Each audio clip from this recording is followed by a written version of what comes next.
Good afternoon everyone. I think it's 12 o'clock।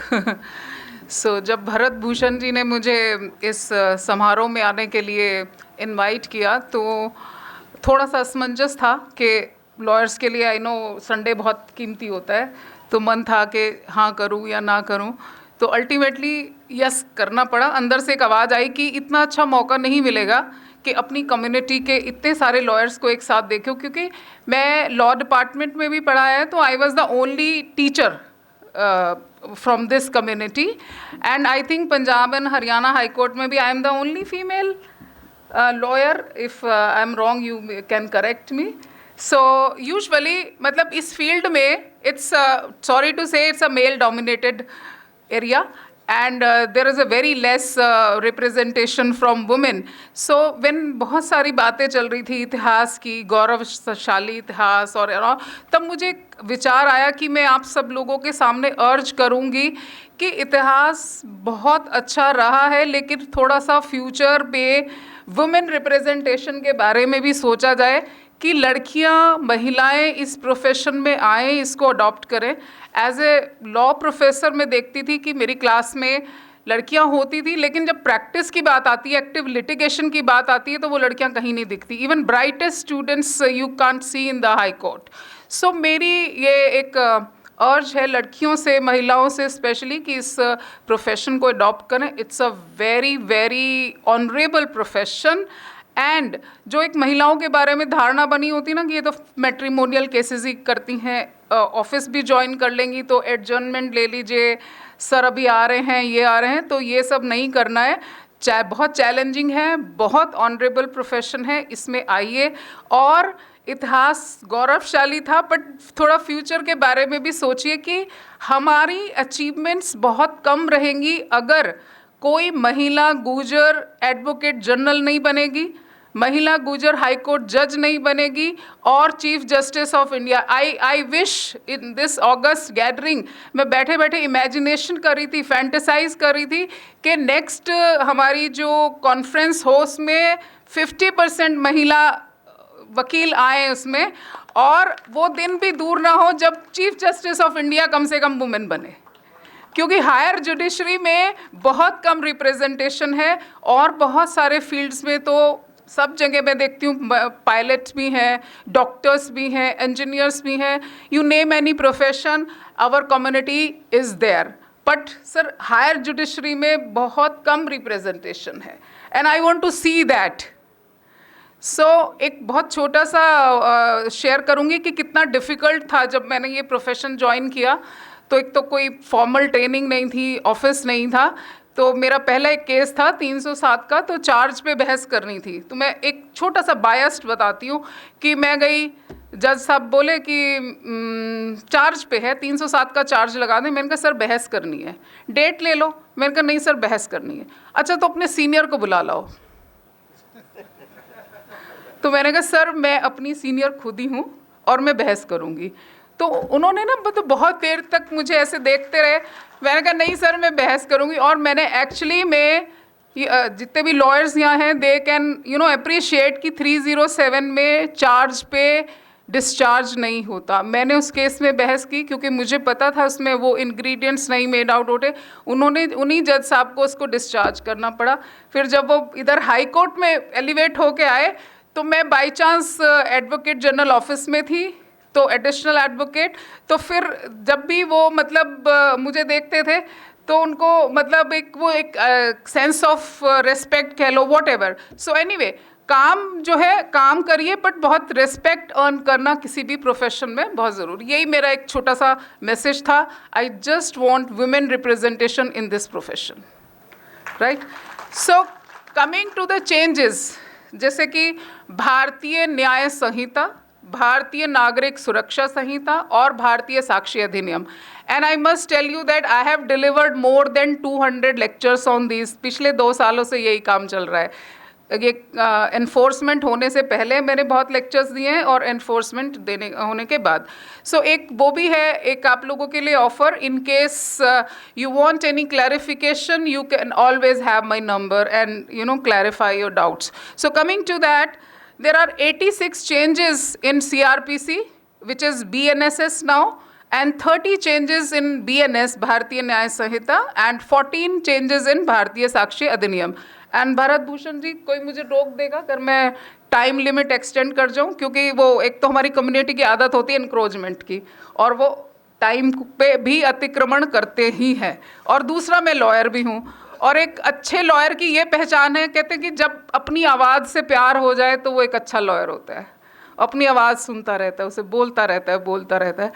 तो अब भारतीय नागरिक सुरक्षा संहिता में क्या मेजर चेंजेस हुए हैं, इसको आप ना 3 कैटेगरीज में बांट लीजिए: माइनर चेंजेस, मेजर चेंजेस, और with regard to timeline changes. When you divide in this manner, it becomes very easy to grasp the changes. Otherwise 86 changes are not less.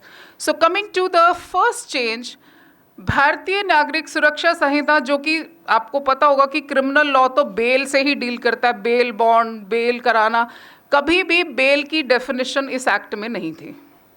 तो सेक्शन 2 में बेल बॉन्ड की definition first time I है।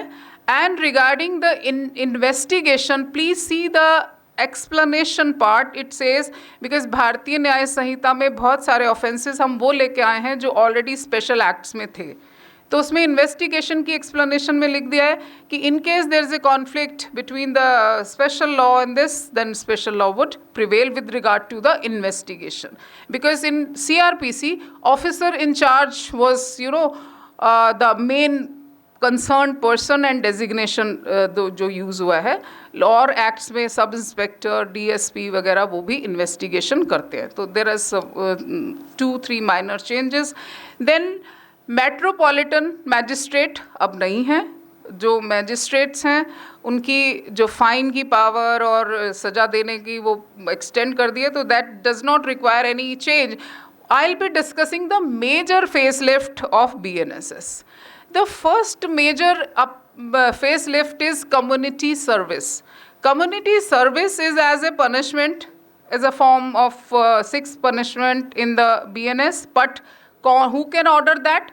It is a court-ordered work free of cost, which is ordered by the magistrate. So ये 6 offences में community service कर दी, which is a very welcoming step, because we all know that बहुत छोटे से crime के लिए थोड़े दिन के लिए किसी को जेल में भेजना, it does not serve any purpose. So instead of sending him to jail, he can be made to do certain community service. But again आपको क्लाइंट को ये ब्रेन वॉश करना होगा, since it is a part of punishment, then stigma of conviction would remain attached. कई लोग सोचते हैं कि अरे हम जेल नहीं गए तो हम जो है हमें कन्विक्शन नहीं हुई। सो वो भी साथ साथ बताना है कम्युनिटी सर्विस है, बट इट्स अ स्टिग्मा और इट्स अ पनिशमेंट। देन एक new change, section 43 subsection 3, we all know that handcuffing, Supreme Court कितना इसके अगेंस्ट बोलता था कि it's violation of human rights. So कहीं भी CRPC में प्रावधान नहीं था हैंडकफिंग का, सिर्फ इतना यूज़ किया कि if while exercising the power of arrest, the police officer may use reasonable power. So there was no, handcuffing. Now there is a statutory induction of this section. Handcuffing is, made available in number of cases, like escaped from custody, habitual offender, organized crime, terrorist act, drug-related offences, illegal possession of arms, murder, rape, sexual offences, counterfeiting of coin, human trafficking, and offences against the state. So practically, it is possible for the police to handcuff any of the accused. पहले ये provision CRPC में नहीं था, लेकिन अब statute की form में ये आ चुका है. The another change is with regard to proclaimed offender. Proclaimed offender में अगर आप बारीकी से देखें, पुलिस की आदत होती थी कि हर किसी को जो भी पेश नहीं हो रहा bailable warrants, non bailable warrants के, invariably they declare all persons proclaimed offender. And as a lawyer you know the distinction proclaimed person and proclaimed offender. Right. So हमें फिर उसको हाई कोर्ट में जाके वो ऑर्डर को सेट असाइड कराना पड़ता था कि no, he is not a proclaimed offender, he is a proclaimed person. So now it is a slightly simpler way. Otherwise, police never used to consult this section 84 subsection 4, where specifically mentioned that in only these offenses you can declare the accused a proclaimed offender. In rest of the cases he will be treated as proclaimed person.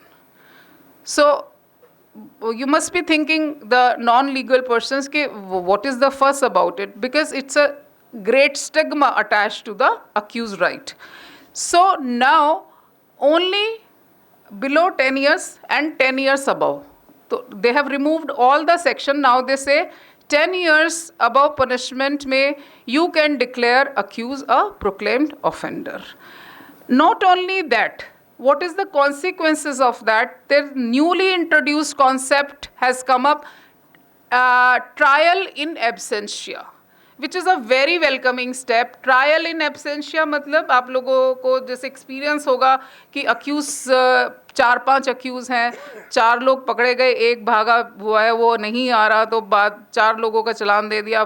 5th accuse का जब कभी वो arrest होगा तो उसका supplementary चलान दे देंगे. Now they से after framing of charges 2 warrants of arrest will be issued, conspicuous places, notification. If he does not come before the court, then he can be tried in absent, right?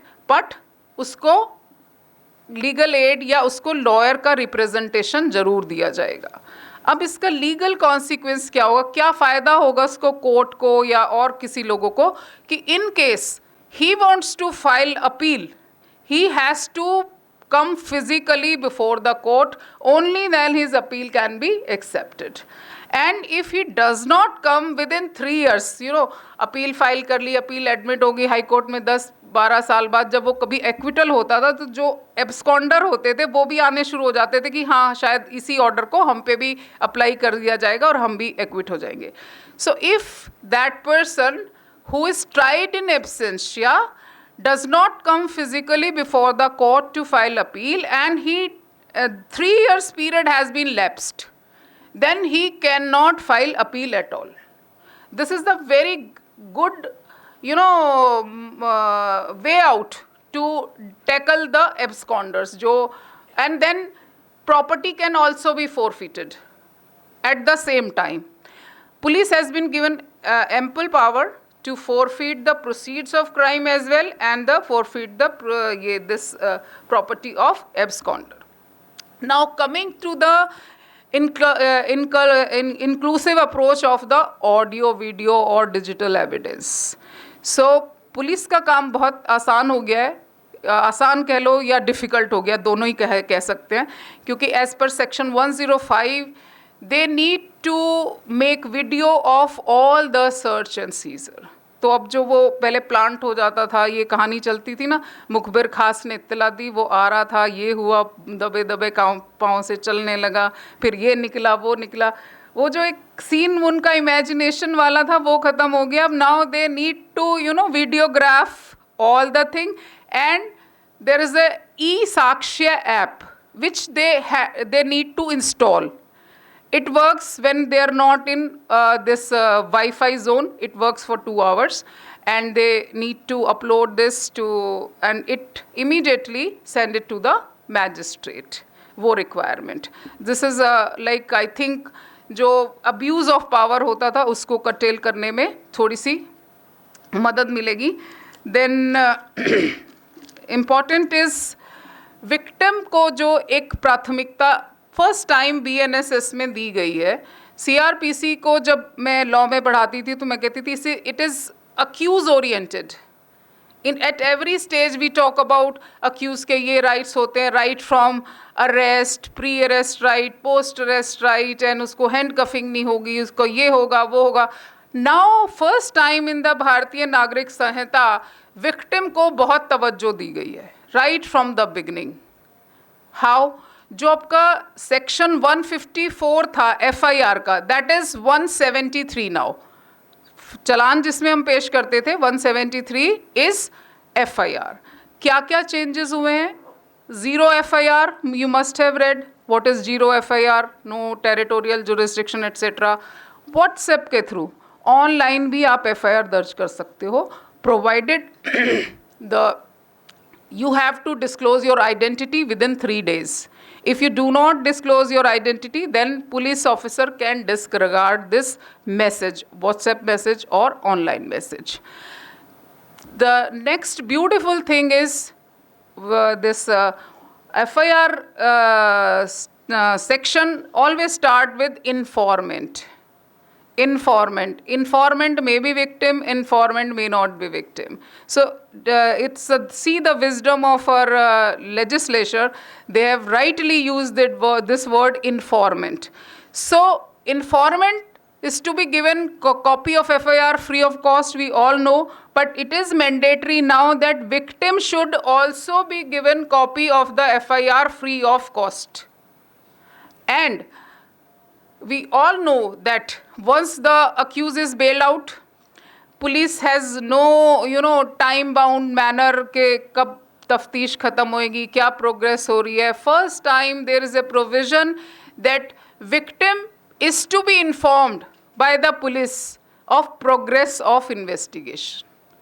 Victim को हर जगह include किया गया है, चाहे वो bell petition है आपकी and चाहे वो आपका प्रोग्रेस ऑफ इन्वेस्टिगेशन है. अदरवाइज हमसे भी क्लाइंट पूछते थे कि मैम पुलिस ने तो चलान पेश ही नहीं किया, 1 साल हो गया, कोई टाइम अवधि तो होती होगी, कोई लिमिटेशन तो होती होगी. There is no limit. Once the person is on bail there is no limit. So now at least victim को पुलिस जो है अपने उसके केस के बारे में क्या प्रोग्रेस चल रही है वो उसको अपडेट करता रहेगा. And there is one more right has been given to the victim that जो पुराना सेक्शन होता था CRPC में 321 विड्रॉल फ्रॉम द प्रोसिक्यूशन.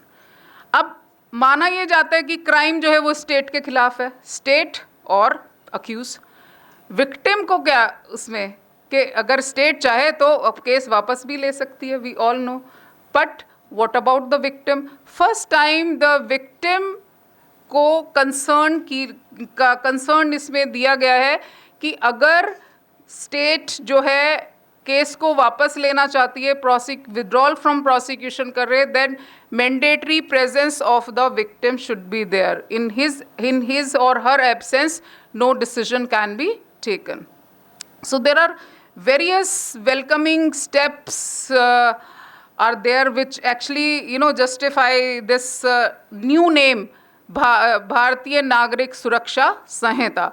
तो अब इसमें एक और इम्पॉर्टेंट प्रोविज़न मैं आपके साथ डिस्कस करूँगी, जैसे कि प्रोसिक्यूशन सैंक्शन का. प्रोसिक्यूशन सैंक्शन पे भी डिले बहुत हो जाती थी कि 1 साल निकल गया, 2 साल निकल गया. But now there is a section 218 which says the sanctioning authority shall take decision within 120 days. If they have not taken this decision in 120 days, it is deemed as sanction has been granted.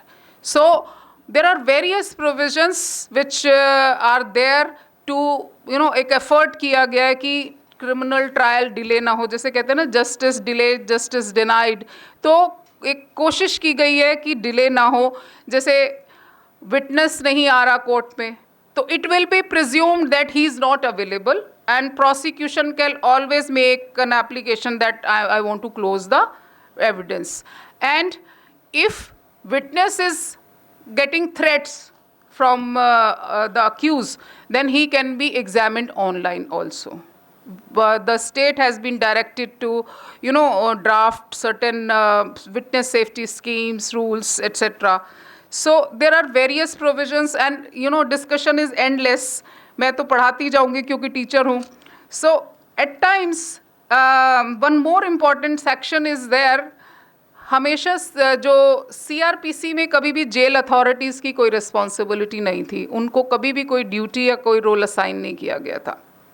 इस नई भारतीय नागरिक सुरक्षा संहिता में jail superintendent को 2-3 duties दी गई हैं. First जो 436A से आप सब वाकिफ़ होंगे कि एक अक्यूज़ है, ट्रायबल बाय मजिस्ट्रेट है केस, और उसने जितनी पनिशमेंट होनी है उससे आधी से ज़्यादा कस्टडी काट ली है, तो he shall be released on bail. But वो तो अंदर है, और कई बार ऐसा भी होता है कि अक्यूज का संपर्क अपने फैमिली मेम्बर्स से नहीं होता। तो jail superintendent has been given this duty that they will move the application before the concern court. But थोड़ी सी कंडीशंस ऐसी हैं जो थोड़ी स्ट्रिंजेंट हैं। फॉर एग्जांपल, मल्टीपल एफआईआर्स नहीं होनी चाहिए, और एफआईआर में मल्टीपल सेक्शंस नहीं होने चाहिए, which is very rare, because we all know police को 420 के साथ 406 जरूर लगाती है, 498 के साथ 506, 467, 468 क्लबिंग ऑफ सेक्शन की पुलिस को थोड़ी ऑब्सेशन होती है। तो आई डोंट थिंक के accused will be benefited by this. So then second duty which is very important, आप लोग अभी आई थिंक इस लिस्ट में कॉन्स्टिट्यूशन के बारे में भी डिस्कशन होगा। तो जो मर्सी पिटिशन थी, मर्सी पिटिशन जो है सिर्फ संविधान में ही है, संविधान में ही थी। सीआरपीसी में कभी भी मर्सी पिटिशन का कोई जिक्र नहीं था, लेकिन अब है। और जेल सुपरिटेंडेंट की एक नई ड्यूटी लगा दी है कि हम सभी को पता है कि जब किसी अक्यूज को डेथ सेंटेंस हो जाता है तो हाई कोर्ट से हम उसको कंफर्म होता है, फिर वो अपील डालता है, वो अपील अलाउ हो, डिसमिस हो, फिर वो सुप्रीम कोर्ट जाएगा। जब उसके सारे रास्ते, सारी लीगल रेमेडीज़ ख़त्म हो जाती हैं, तो वो उसको जो है मर्सी पिटिशन, दया याचिका प्रेसिडेंट या गवर्नर के सामने लगाता है। संविधान में वो आर्टिकल 71 और एटसेट्रा।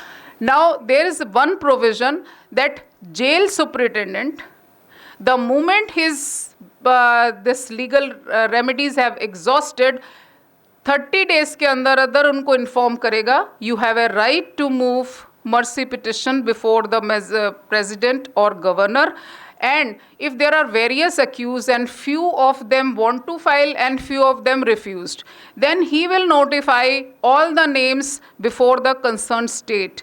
So इससे भी वो जो कई बार आप देखते होंगे कोई अक्यूज बिल्कुल लास्ट मोमेंट पे सुप्रीम कोर्ट चला गया, सुप्रीम कोर्ट ने रात को कोर्ट लगाई है और फिर डिसीजन हो रहा है। तो there are various welcoming step जो अब हमारे नए BNSS में डाले हैं, और मुझे मैसेज कन्वे हो चुका है कि अपना लेक्चर कंक्लूड करिए। तो thank you so much, and it was really a great honour and opportunity to deliver a lecture in front of all the legal luminaries and historians and all. But historians के लिए थोड़ा सा वो है कि history में भी तो नया कंटेंट आना चाहिए। हिस्ट्री जो है नया कंटेंट आएगा इन अ वे वुमेन रिप्रेजेंटेशन। मैं बार बार उसी की बात करूंगी कि महिलाओं को प्रेरित कीजिए, महिलाओं को सामने लाइए, क्योंकि मैंने खुद एक ट्रस्ट बनाया हुआ है, जो है उसका ट्रस्ट का नाम है Indian women in commercial dispute resolution. उसमें हम सेमिनार्स करते हैं, कॉन्फ्रेंस करते हैं, नेटवर्किंग करते हैं, so that we can encourage women to adopt this unconventional advocacy. Thank you so much.